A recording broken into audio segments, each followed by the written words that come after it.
Thank you, Clyde, and thank all of you for being here today.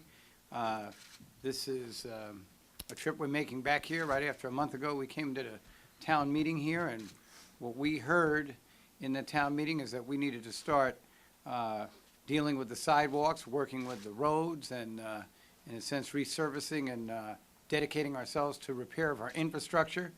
And you could hear that right here in Niagara and Niagara Falls. You could also hear it just about any place in the country. For 50 years, we have really not addressed our transportation infrastructure problems, and the country more and more is starting to suffer from that fact. So when you combine that with the horrible economic situation, and even before the economic situation 2 years ago, the unemployment rate in this region was 7.8%. It was 60%, it was almost 40% higher than the statewide average unemployment. And now here, February 2008, the last month we have available statistics, the unemployment rate in this area is 13.4%. That is outrageous at a time like this, and it's getting worse. The revenues have fallen off the cliff in New York. New York derives its revenues 20% from the taxes it collects from Wall Street, and Wall Street is obviously declining, and we have gotten the results worse than any other state in this country.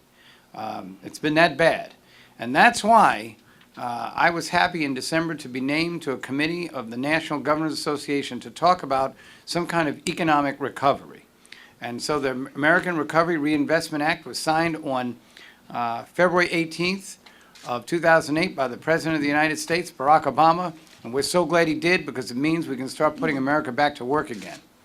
And we are pleased that 3 of the individuals who were involved in that decision-making are with us. Our United States Senator Chuck Schumer, our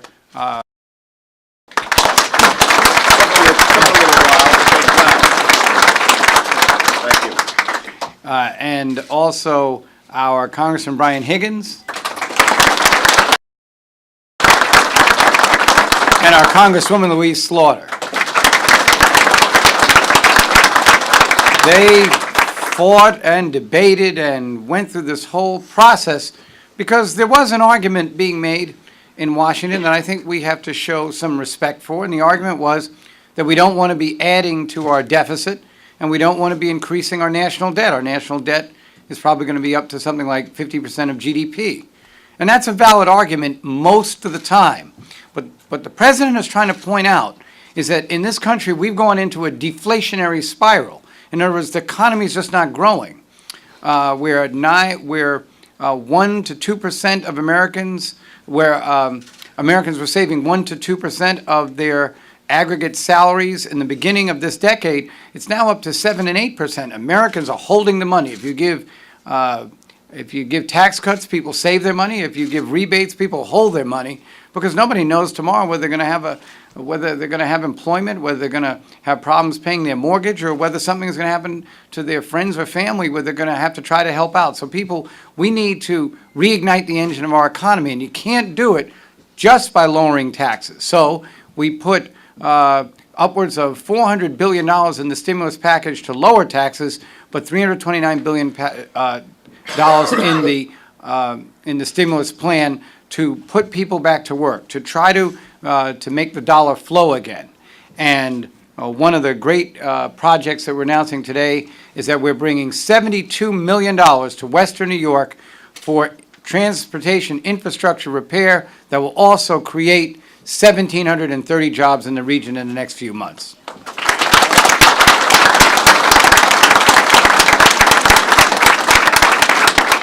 And we are going to process and certify and develop these dollars as soon as possible. We can certify $26 million of projects today, and they will go to resurface roads and highways, to repair bridges, and to make other infrastructure updates that are certainly needed.